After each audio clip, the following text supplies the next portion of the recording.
நல்லா பேசுங்க, ரொம்ப நல்லா பேசுங்க.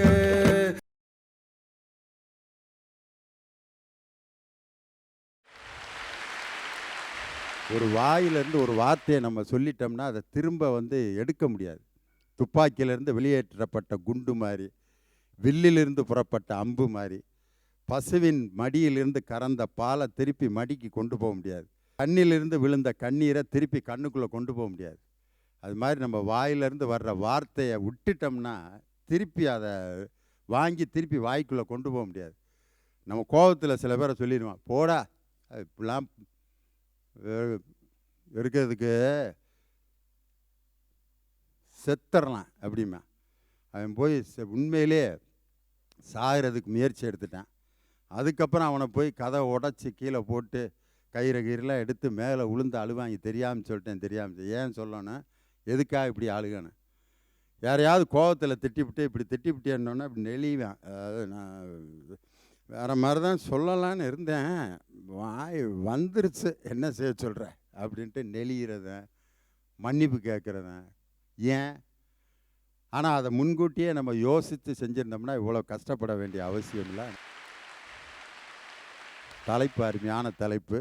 சமுதாயத்தின் வளர்ச்சியை பெரிதும் தீர்மானிப்பது நேற்றைய வரலாறா, இன்றைய சாதனையா, நாளைய திட்டங்களா? எதிர்கால திட்டம் அப்படிங்கிறது எழுதப்படாத புத்தகம். இன்றைய சாதனை அப்படிங்கிறது எழுதிக்கிட்டு இருக்க ஒரு புஸ்தகம்.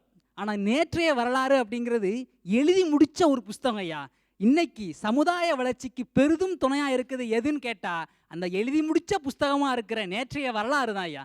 ஒன்றும் வேண்டாம் ஐயா, குப்பை கூளம் இருக்குது, கெட்டுப்போன பொருள் இருக்குது, அதை நம்ம தொட மாட்டோம். வெடிகுண்டு தொட வேண்டாம், சீரும் பாம்பு தொட வேண்டாம், கொத்துற தேளு தொட வேண்டாம். ஆனால் அப்பாவி மக்கள் கால்பட்டா தீட்டு, கைப்பட்டா தீட்டுன்னு சொல்லி ஒரு காலத்தில் தீண்டாம கொடுமையால் பாதிக்கப்பட்டு இருந்தாங்களே, அவங்களுக்கு, அப்படி பாதிக்கப்பட்ட மக்களுக்காக வைக்கம் போராட்டம் உள்ளிட்ட எண்ணற்ற போராட்டங்களை நடத்திய ஈரோட்டு சிங்கம் தந்தை பெரியார் அவர்கள் இல்லை அப்படின்னா இன்னைக்கு எல்லா சாலைகள்லையும் நம்ம எல்லாரும் நடந்து போக முடியுமா ஐயா? இன்னைக்கு சாதி வேறுபாடு இல்லாமல் எல்லா தெருக்களையும் எல்லாரும் போக முடியுதுன்னு, அதுதான் அந்த நேற்றைய வரலாறு. சரி, இன்னைக்கு இந்த வகுப்பு வாரி பிரதிநிதித்துவம் அப்படிங்கிற ஒரு விஷயம் இல்லைன்னு எல்லா அரசாங்க அலுவலகங்களையும் எல்லா சாதிக்காரங்களையும் பார்க்க முடியுமா? இதுதான் நேற்றைய வரலாறு கிடைத்த வெற்றி. சரி, கடவுளை கும்பிட்றதுக்கு என்னடா ஜாதி மதம் இனம்னு இருக்க, உண்மையான அன்பு இருந்தா போதும்னு சொல்லி காந்திக்கு முன்னாடியே தாழ்த்தப்பட்ட இனங்களை ஆலய பிரவேசம் செஞ்சு மதத்தில் புரட்சி செய்த மகான் ராமானுஜர் இல்லை அப்படின்னா இன்னைக்கு எல்லா சாதிக்காரங்களும் கோயிலுக்கு வந்திருக்க முடியுமா ஐயா? இதுதான் நேற்றைய வரலாறுக்கு இந்த சமுதாயத்துக்கு பாடுபட்டு. இன்னைக்கு ஒரு கவிஞர் எழுதினார், கோயிலுக்குள் நுழைந்தேன், காலணிகளை இங்கே கலற்றிவை என்று தமிழில் எழுதப்பட்டிருந்தது. உண்டியல் இங்கே போடவும் என்று தமிழில் எழுதப்பட்டிருந்தது. அர்ச்சனை சீட்டு இங்கே வாங்கிக்கொள் என்று தமிழில் எழுதப்பட்டிருந்தது. ஆனால் இவைகளுக்கெல்லாம் என் தமிழ் தேவை, இறைவனிடம் பேசுவதற்கு மட்டும் சமஸ்கிருதமா அப்படின்னு கேட்டார் ஒரு கவிஞர்.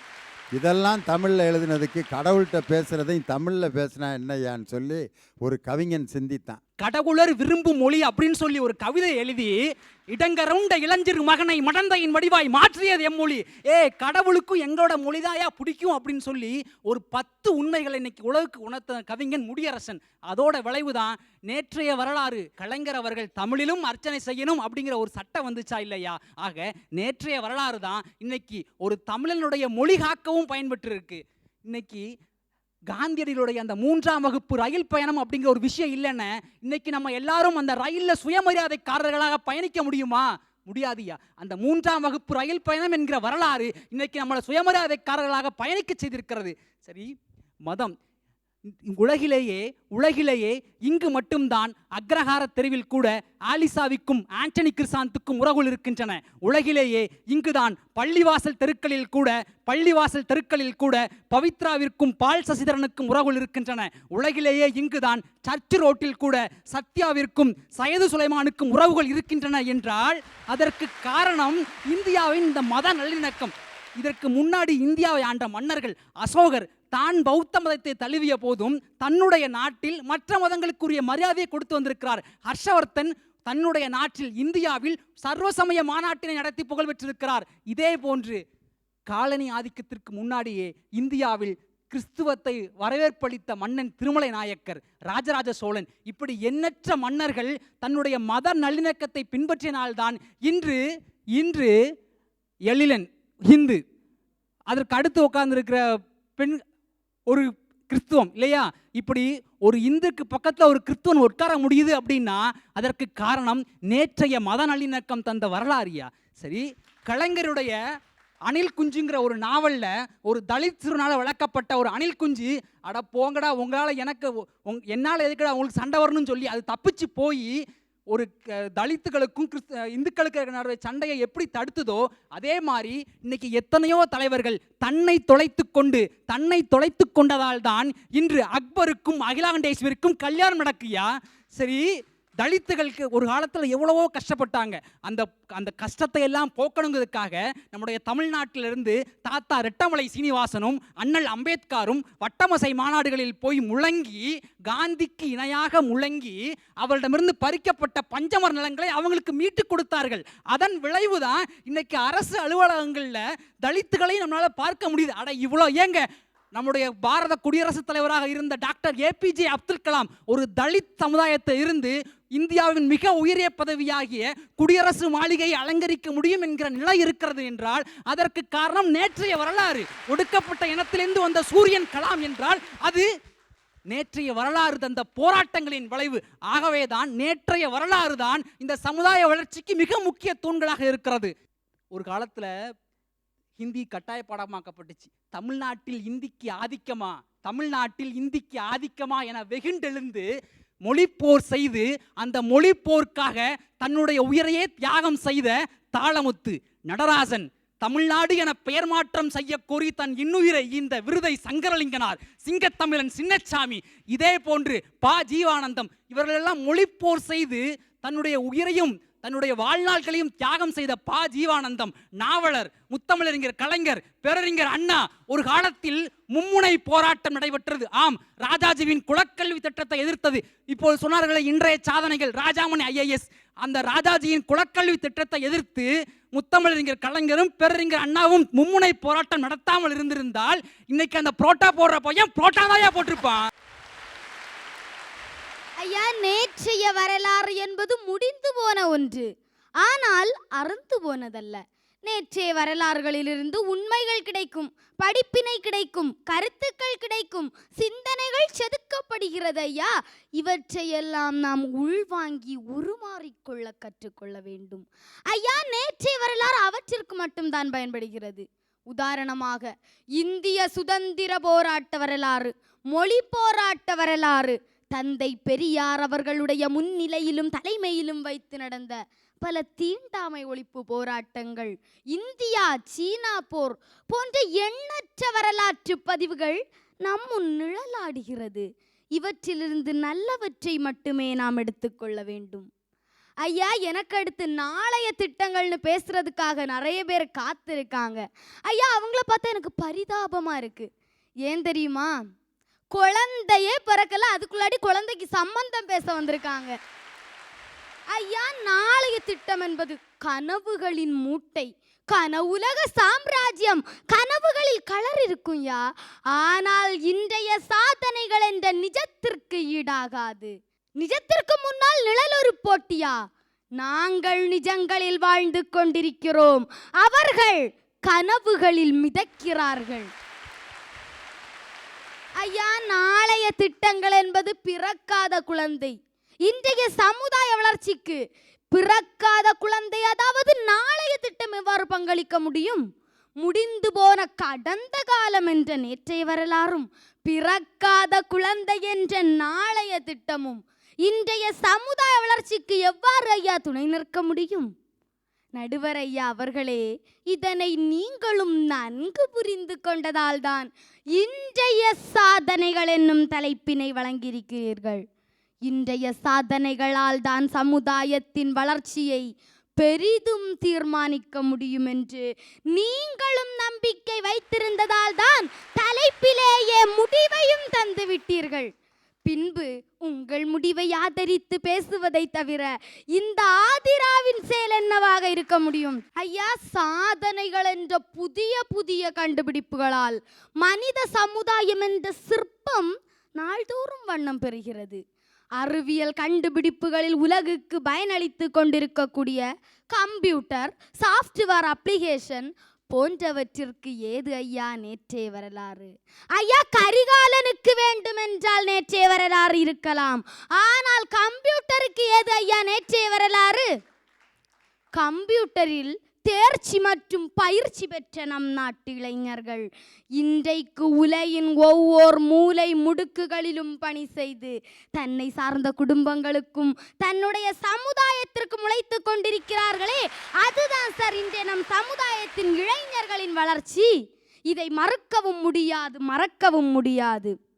ஐயா, முரசொலி பத்திரிகையை பாருங்கள், அது தலைமை தாங்கும் கருத்தினை பாருங்கள். இன்றைய செய்தி நாளைய வரலாறு என குறிப்பிடப்பட்டிருக்கு. ஐயா, இன்றைய செய்தி நேற்றைய நிகழ்வுகளின் தொகுப்பு. மறுநாள் அது வரலாறாக பதிவு செய்யப்படுகிறது.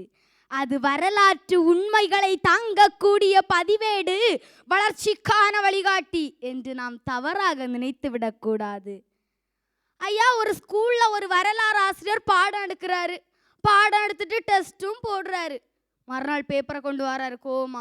எல்லா பிள்ளைங்களையும் எப்படியோ 35, 36, 37 எடுத்து பாஸ் ஆயிட்டாங்க. ஒரு பையன் மட்டும் 7 மார்க்கு.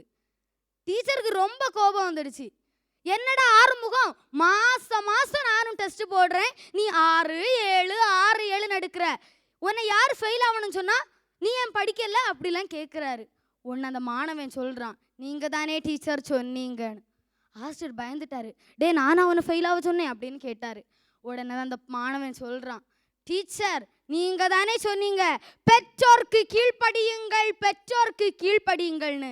எங்கள் அம்மாவும் அப்பாவும் இதுவரை 8 மார்க்கு மேலே எடுத்ததில்லை, அதான் நான் 7 மார்க் எடுக்கிறேன்னு சொன்னான். ஐயா, நேற்றைய வரலாறு இப்படி தான் இருந்துச்சு. உறுதியாய் கூறுகிறேன் ஐயா, சாதனை என்பது பிறர் வேதனை அடைவதற்காக இருந்துவிடக்கூடாது.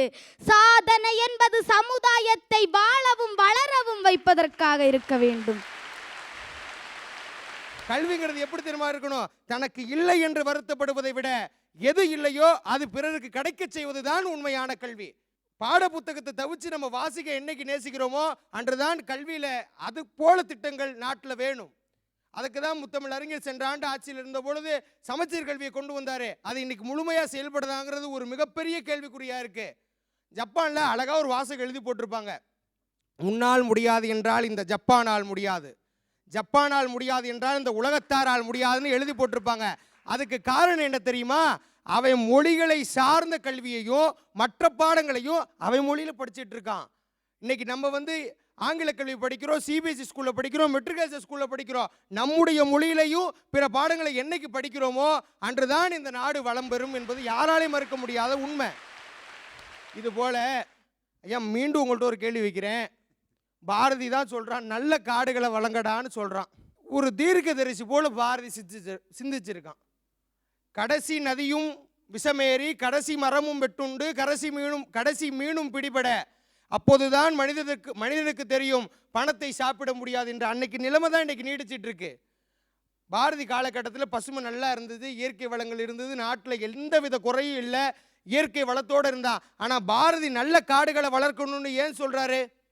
இன்னைக்கு நாட்டில் இயற்கை வளம் அழிஞ்சிக்கிட்டே வந்துச்சுன்னா எண்ணி பார்த்துக்கங்க, இன்னொரு 10 வருஷத்தில் இந்த நிலைமை ஒருவேளை நீடிச்சிச்சு அப்படின்னாக்க 1 கிலோ அரிசி 1000 ரூபாய்க்கு வாங்க வேண்டிய சூழ்நிலை வந்தாலும் யாராலையும் மாற்றவே முடியாது. அதனால் நம்ம காடுகளை நேசிக்க வேண்டிய சூழலில் தள்ளப்பட்டு விட்டோம். அதனால் காடுகளை நம்மளை கண்டிப்பாக நேசிக்கணும், காடுகளை பாதுகாக்கணும். உங்களுக்கு ஒரு உதாரணம் சொல்லணும் அப்படின்னாக்க, திம்மக்கா பாட்டின்னு ஒரு பாட்டி இருந்தா. அவள் கர்நாடக மாநிலத்தை சேர்ந்த பாட்டி. அந்த பாட்டி ஒரு நாள் பொட்டல் காட்டில் நடந்து போயிட்டு இருக்கு. அப்படியே நடந்து வெள்ளமாக நடந்து போகுது. 2 பக்கட்டும் மரமே இல்லை, வெயில், சரியான வெயில். தன் கணவனை கையை பிடிச்சிட்டு அந்த பாட்டி நடந்து போயிட்டு இருக்கும்போது, எங்க ஒரு மரம் நட்டு வளர்ப்போமே அப்படின்னு சொல்லி கணவன்கிட்ட கேட்டப்போ, சரிம்மா வளர்க்கலாம் அப்படின்னு சொன்ன பிறகு ஒரு 5 ஆலமரத்தை கொண்டு வந்து சாலையில் 2 புறமும் நட்டு வளர்க்குறாங்க. கொஞ்ச நாளில் கணவன் இறந்து போயிடுறாரு. உடனே அந்த பாட்டி என்ன பண்ணுறா, சிந்திக்கிறா, இது நம்ம ஊர் வரைக்கும் வச்சோம்னா நல்லா இருக்குமே அப்படின்னு சொல்லிட்டு 20 கிலோமீட்டர் தொலைவில் 384 மரங்களை நட்டு வளர்க்குறா. அதுவும் ஆலமரத்தை வளர்க்குறா அந்த பாட்டி. பாட்டி உனக்கு கஷ்டமாக தெரியலையா? அது 384 மரத்தை வளர்த்து வச்சிருக்க சாதாரண விஷயம் இல்லை, கஷ்டமாக தெரியலையா அப்படின்னு சொல்கிறப்ப பத்திரிக்கையாளர்கிட்ட கட்டணும். பத்திரிக்கையாளர்கள் சொல்கிறாங்க, எப்பா எனக்கு குழந்தை கிடையாது, நான் இங்கே இருக்கிற ஒவ்வொரு மரத்தையும் என்னுடைய குழந்தையா பார்க்குறேன். ஒரு பிள்ளைய பார்த்தா உனக்கு என்னையா தரும்? உன்னை நல்லா பார்த்துக்குவான், உனக்கு நல்லா சோறு போடுவான். இன்றைக்கி அந்த மரம் என்னுடைய வாழ்க்கையை உயர்த்திருச்சியா? நான் எனக்கு புள்ள பிறந்து என்னுடைய புள்ள பேர குழந்தை பெற்றெடுக்கும், சரி, அது எனக்கு மட்டும்தான் சந்தோஷம். ஆனால் நான் இங்கே வச்சிருக்க ஒவ்வொரு மரமும் என்னுடைய பேர குழந்தைகளாகவும் என்னுடைய பிள்ளைகளாகவும் பார்க்குறேன். இது எனக்கு மட்டும் இல்லை, இந்த பகுதியில் இருக்க எல்லாத்துக்கும் வளர்ந்துருது அப்படின்னு அந்த பாட்டி காடை நேசித்தாள். அதே போல தான் ஒரு வாதியார் தெரியாதனமாக மாட்டிக்கிட்டார். கிளாஸில் போய் வகுப்பில் போய் மாட்டிக்கிட்டார். வகுப்பில் போய் நின்னோடனே வாதியார் கேட்குறாரு, தமிழையா அவர், எப்பா ஆலமரத்தை பற்றி ஒரு கவிதை எழுதுங்கடா அப்படின்னு சொல்லிடுறாரு. உடனே இவன் சிந்திக்கிறான். நம்ம பையெல்லாம் இப்போ ரொம்ப தீவிரமாக சிந்திக்க ஆரம்பிச்சிட்டாங்க. நாட்டை பற்றி கிடையாது, எதை பற்றின்னு பார்த்துக்குங்க. எதன்னா ஆலமரம் பற்றி தான் தமிழையா எழுத சொன்னார். இவன் நோட் எடுத்து எழுதுகிறான். ஆலமரம். கல்லூரி வாசலில் காதல் தோல்வியால் ஆலமரமும் தாடி வளர்க்கிறதோ அப்படின்னு எழுதுகிறான். இன்னைக்கு மாணவர்களுடைய சிந்தனையும் பயல்களோட சிந்தனையும் வேறு வழியில் போயிட்டு இருக்கு. இதனால நம்ம காடுகளை வளர்க்கணும். காடுகளை வளர்த்தாதான் எதிர்காலம் நல்லா இருக்கும். ஆகவே நம்முடைய திட்டம் என்பது பசுமை புரட்சி ஏற்படுற திட்டமா இருக்கணும்.